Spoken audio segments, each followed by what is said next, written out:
औज़ुबिल्लाहि मिनश्शैतानिर्रजीम बिस्मिल्लाहिर्रहमानिर्रहीम। Dear students, अस्सलाम वालेकुम।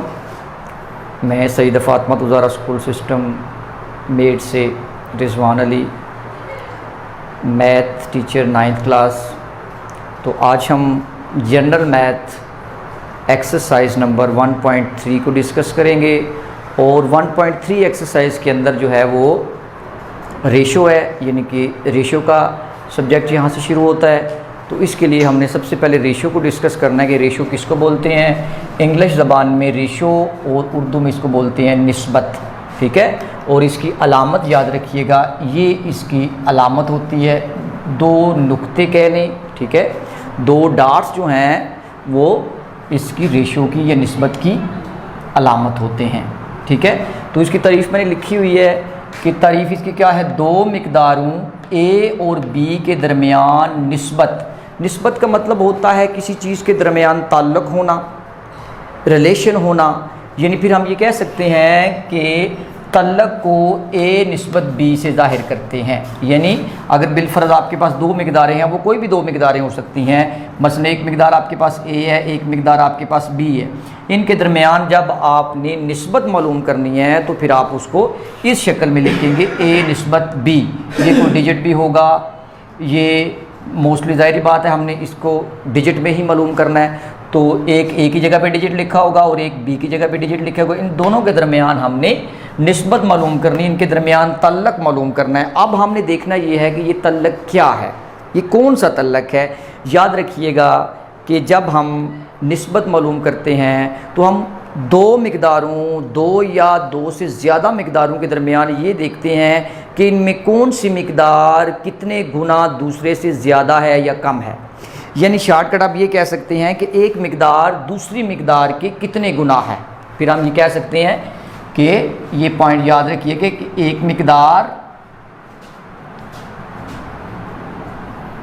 दूसरी मिकदार के कितने गुना है, ठीक है जी।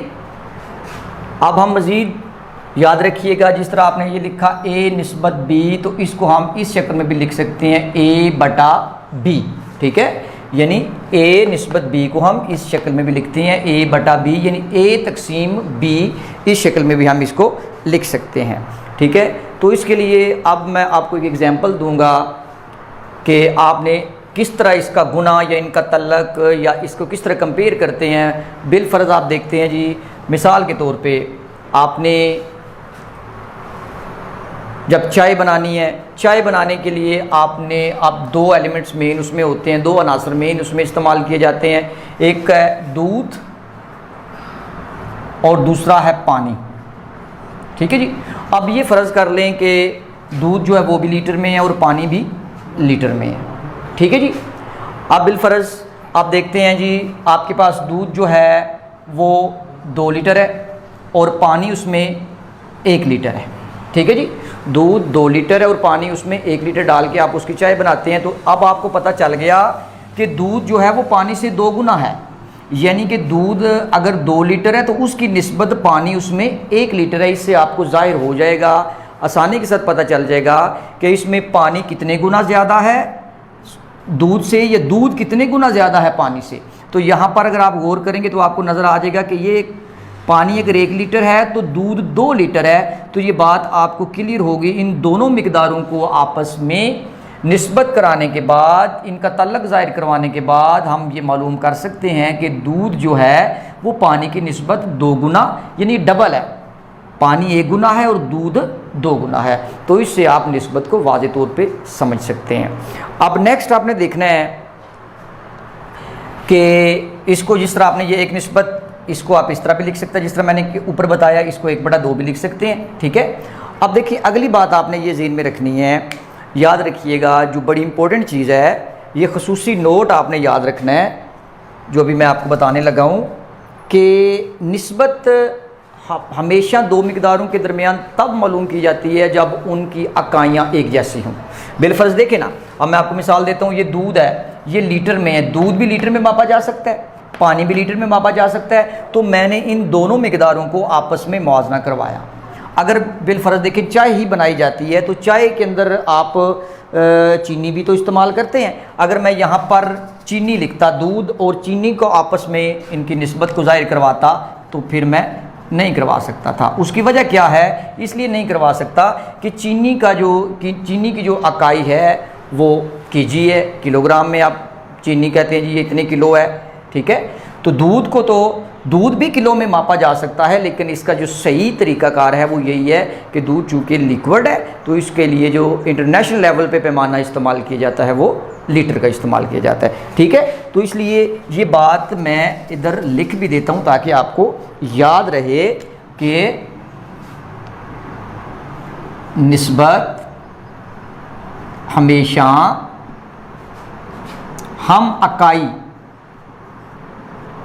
मिकदारों की मालूम की जा सकती है, ठीक है जी, समझ आ गई ना। यानी कि ये पॉइंट आपने याद रखना है कि निस्बत हमेशा हम इकाई मिकदारों की मालूम की जा सकती है। हम इकाई का मतलब है कि जिनकी इकाई एक जैसी होगी। अब फ़र्ज़ कर लें मसलन केजी है, आप देखें 4 केजी है और ये 5 केजी है। अब हम इन दोनों की निस्बत मालूम कर सकते हैं क्योंकि इसकी इकाई भी केजी है, इसकी इकाई भी केजी है। अगर मिसाल के तौर पर ये केजी में हो और ये जी में हो तो तब भी हम इसकी मालूम नहीं कर सकते। या तो हमें इस ग्राम को किलोग्राम में तब्दील करना पड़ेगा या फिर इस किलोग्राम को ग्राम में तब्दील करना पड़ेगा। ये बात आपने याद रखनी है, ये बड़ा अहम पॉइंट मैंने आपको बताया है कि जब भी आप निस्बत मालूम करें तो जिन मिकदारों के दरमियान आप निस्बत मालूम कर रहे हैं वो मिकदारें, उनकी इकाइयाँ जो हैं वो एक जैसी होनी चाहिए। अगर सेंटीमीटर है तो दोनों तरफ सेंटीमीटर हो, अगर केजी है तो दोनों तरफ केजी हो, अगर लीटर है तो दोनों तरफ लीटर हो, अगर पैसों के बारे में, रुपयों के बारे में कर रहे हैं तो दोनों तरफ RS हो। समझ आ गई? ये बात आपने ज़ेहन नशीन कर लेनी है, ठीक है जी। इसके बाद यहाँ पर मैं एक्स्ट्रा एक चीज़ आपको बताने जा रहा हूँ, चूँकि इसमें बटा भी इस्तेमाल होना है, ठीक है। अब एक चीज़ मैं ये एक याद रखने के लिए आपको बता रहा हूँ, फिर हम आगे एक्सरसाइज की तरफ चलेंगे। देखिए आप जब लिखते हैं मिसाल के तौर पर ये 5/6, ठीक है, इसमें एक चीज़ जो होती है, ये ऊपर वाली चीज़ जो होती है, उर्दू में चूँकि हम पढ़ा रहे हैं तो उर्दू में ऊपर वाले को बोलते हैं शुमार कनिंदा, ठीक है जी, और नीचे वाले को बोलते हैं मखरज। क्या बोलते हैं? मखरज, क्योंकि हम इसमें इस्तेमाल करेंगे। अब आपने ये देखना है, बाज़ औक़ात ऐसा होता है स्टूडेंट्स इसको भूल जाते हैं, ठीक है, यानी कि इसको भूल जाते हैं। तो मैं आपको एक वर्ड देता हूँ ताकि आपको याद रहे, ये एक मेथड समझ लें कि इसको आप अडाप्ट करके इसको अपनी मेमोरी में सिर्फ याद रख सकते हैं। ये अब मैं लिखता हूँ शीन और मीम, शम का लफ्ज़ आप याद कर लेंगे ना, जब शम ये समझ लें कि मीम नीचे आता है तो ये कह सकते हैं, मसलन यहाँ पे आप लाइन डालते हैं, ये शम, शीन जो है ये लाइन के ऊपर है तो ऊपर वाला शुमार कनिंदा हो गया। मीम लाइन के नीचे है तो नीचे, इसको हम नीचे वाले को मखरज बोलेंगे। यानी ये तरीका है सिर्फ याद रखने के लिए, यानी ये कोई किसी बुक में नहीं आपको मिलेगा, ये सिर्फ याद रखने के लिए मैं आपको बता रहा हूँ कि अगर आप कभी भूल जाएं, शुमार कनिंदा और मखरज को भूल जाएं तो आप ये याद रखें, शम का लफ्ज़ ज़हन में रखें, यानी शीन लाइन से ऊपर तो ये शुमार कनिंदा, मीम लाइन से नीचे तो मखरज। फिर इन शॉर्ट आप कह सकते हैं कि जो लाइन के ऊपर हिंसा लिखा होगा वो शुमार कनिंदा होगा, जो लाइन के नीचे होगा मीम से वो मखरज बन जाएगा, ठीक है जी। यहाँ तक आपको आ गई समझ।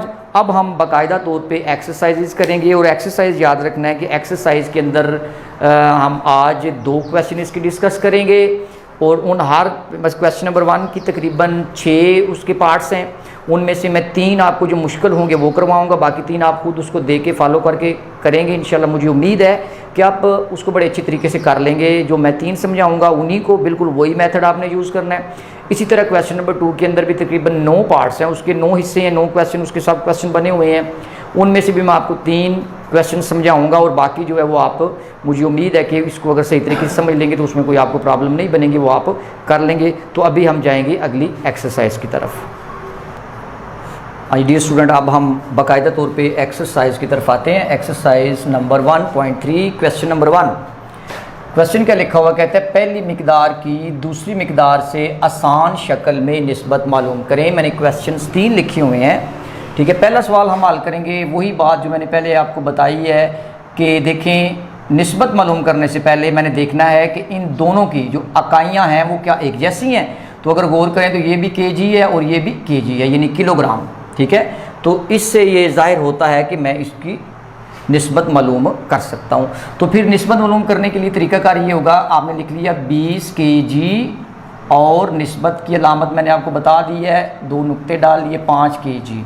ठीक है जी, अब आप इसको मज़ीद हल करेंगे तो आप किस तरह लिखेंगे इसको, 20 केजी बटा 5 केजी। मैंने आपको बताया था ना कि आपको ए बटा बी लिख सकते हैं। फ़र्ज़ कर लें कि ये ए है और ये बी है, वही पुराना मेथड उसी तरह। आप इसको करते हैं मज़ीद हल। अगर आप गौर करते हैं तो आप ये कह सकते हैं कि 5 एक बार 5, 5 4 बार 20, और ये केजी और केजी भी समझें कि आपस में कैंसिल हो गए। तो फिर आप क्या लिखेंगे, 4 बटा 1। ठीक है जी, 4 बटा 1। तो इसको मैं फिर अगर उस फॉर्म में लिखना चाहता हूँ तो 4 निस्बत 1 लिखूँगा, तो ये हमारे पास आंसर आ जाएगा। ठीक है जी, इसी तरह आप क्वेश्चन नंबर नेक्स्ट की चलते हैं। नेक्स्ट क्वेश्चन नंबर है हमारे पास ये 2, इसके ऊपर 1500 किलोमीटर और 12 किलोमीटर है। तो इसमें भी इकाइयाँ एक जैसी हैं, हमें इसमें मालूम करने में कोई मसला नहीं बनेगा। ये भी किलोमीटर है, ये भी किलोमीटर है, तो फिर मैं इसको इसी तरह लिखूँगा 1500 km और निस्बत 12 km। ठीक है जी, अब अगर आप गौर करते हैं कि, और ये मेरे ख्याल रकम में गलती हुई है, 1200 km में 12 नहीं है, याद रखिएगा, ये सवाल के मुताबिक 1200 km है। ठीक है, तो ये 1200 km लिख लिया। अब अगर गौर करते हैं वही तरीकाकार इख्तियार करेंगे, 1500 km बटा 1200 km। अब वही तरीकाकार अगर गौर करें, ये 20 के साथ काट गए आसानी पैदा करने के लिए। अब आपने क्या करना है, देखना है कोई ऐसा हिस्सा जो दोनों पे पूरा पूरा तकसीम हो जाए। तो मेरा ख्याल है बिल्कुल आसान है। अगर 3 देखते हैं आप तो 3 5 बार 15 होता है और 3 4 बार 12 होता है, और ये km और km आपस में कैंसिल हो गए, तो आपके पास रह गया 5 बटा 4। तो आप इसको इस तरह लिख सकते हैं 5 निस्बत 4। ये भी आपके पास आंसर इसका भी आ गया। ठीक है जी, अब हम लास्ट वन क्वेश्चन की तरफ चलते हैं। इसके ऊपर भी गौर करें, उसने लिखा हुआ है कि RS 150, ठीक है, और निस्बत RS 275। अब अगर गौर करते हैं वही चीज़ आपने पहले देखनी है, ये भी RS है, ये भी RS, यानी रुपीस हैं। ठीक है, तो इसके लिए भी हम वही करेंगे कि 150 RS बटा 275 RS। अब हमने तकसीम करना है इन दोनों को, कोई ऐसा हिस्सा ढूंढना है जो कि दोनों पे बराबर तकसीम हो जाए। तो उसके लिए आपने क्या करना है, 5 एक ऐसा हिस्सा है जो दोनों पे पूरा पूरा तकसीम कर देगा दोनों को। अब गौर करें, 5 3 बार 15, ये 0 लग गया, 30 बन गया। फिर आप 5 का पहाड़ा पहले 275 तक पढ़ेंगे, 27 तक पढ़ लें पहले आसानी के लिए। 5 5 बार 25, अब 27 में से 25 निकल गए, 2 बच गए, 2 जाके इस 5 के साथ लगेंगे, 25 बन गया। तो फिर 5 5 बार 25, ये आपस में कैंसिल। तो हम लिख सकते हैं 30 बटा 55। तो फिर इसको हम लिख सकते हैं 30 निस्बत 55। ठीक है जी, और मैं उम्मीद करता हूँ कि ये इसका पहला क्वेश्चन जो मैंने 3 आपकी इसके पार्ट आपको समझाए हैं, इसकी आपको समझ आ गई होगी। बाकी 3 इसके पार्ट्स रह गए हैं, वो बिल्कुल इसी तरीके को अडाप्ट करना है आपने, यही तरीका इख्तियार करेंगे तो इंशाल्लाह वो भी हो जाएंगे। ठीक है, अब नेक्स्ट क्वेश्चन की तरफ चलते हैं। माय डियर स्टूडेंट्स, अब हम क्वेश्चन नंबर 2 की तरफ चलेंगे। कहते हैं कि दर्जा झैल में से हर निस्बत को आसान शक्ल में लिखना है, यानी कि हमने इसको लोएस्ट फॉर्म के अंदर लिखना है, बिल्कुल शार्ट फॉर्म में लिखना है, उस फॉर्म में लिखना है कि जिसमें ये मज़ीद तकसीम ना हो सके। तो 2 बटा 3 निस्बत 3 बटा 5 उसने हमें पहली रकम दी हुई है। ठीक है, जैसा कि मैं आपको ऊपर बता चुका हूँ, ऊपर वाला शुमार कनिंदा होता है, नीचे वाला मखरज होता है। अब यहाँ पे 2 मेथड्स हैं, इसको समझने के 2 मेथड्स हैं। तो मैं दोनों तरीके आपको समझाऊंगा, जो तरीका आप समझ लेंगे ये आसान है वो आप अडाप्ट कर लें। ठीक है, तो गौर करिएगा। पहला तरीका इसका ये होता है कि आप बटे की शक्ल में अगर ये कसूर दी जाती हैं तो फिर आप क्या करते हैं, इनको आपस में क्रॉस मल्टीप्लिकेशन के अमल से भी कर सकते हैं। ठीक है, यानी क्रॉस ज़रब करवा सकते हैं। किस तरह, आप देखें, मैं क्रॉस ज़रब करवाता हूँ, 5 2 बार 10 और 3 3 बार 9, समझ आ गई। 5 2 बार 10 और 3 3 बार 9। अब मैं इसको उसी शेप में लिखता हूँ, तो मैं 10 निस्बत 9 लिखूँगा, तो ये इसका आंसर आ जाएगा। ये मैंने मेथड 1 है, ये इसका मेथड नंबर 1 मैंने आपको समझाया है। अब मैं मेथड नंबर 2 की तरफ जाऊंगा। मेथड नंबर 2 जो आपको आसान लगेगा वो आपने अडाप्ट कर लेना है तरीका। यही रकम मैं दोबारा लिखता हूँ, 2/3 निस्बत 3/5। ठीक है जी। एक तरीका होता है तकसीम का। आप देखें ना, मैं लिखता हूँ 2/3 तकसीम 3/5। अब मैं इसको 2/3 तकसीम का उल्ट ज़रब होता है। जब ज़रब करना है तो ज़ाहिर बात है इसका जो मखरज है वो शुमार के निंदा बन जाएगा और जो शुमार के निंदा है वो मखरज बन जाएगा। फिर 5/3 लिखूंगा मैं। अगर अब आप गौर करेंगे तो आपके पास जवाब क्या आएगा, ये ख़त्म नहीं होता। तो 5 2 बार 10 और 3 3 बार 9। तो फिर इसका मतलब है भाई इसी तरह आपको 10/9 लिख सकता हूँ।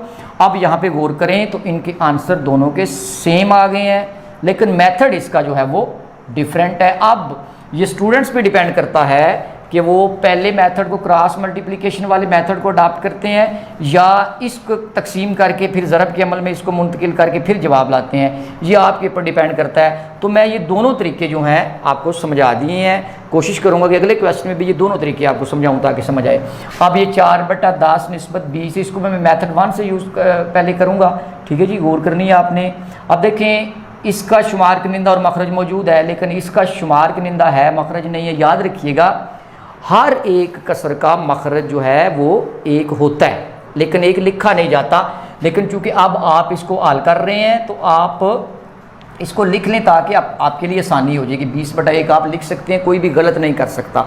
नहीं लिखेंगे तब भी है, अगर लिख लेंगे ज़रूरत के वक्त तो कोई गलत नहीं करेगा। तो पहला तरीका जो मैंने मेथड नंबर 1 दी है, क्रॉस मल्टीप्लिकेशन करते हैं तो इसी तरह 4 एक बार 4, ठीक है जी, और इन दोनों को आपस में ज़रब करवा लेते हैं तब भी ठीक है, या फिर इनको 20 को इसके साथ ज़रब करवाते हैं तो क्या आ गया, 200 आ गया।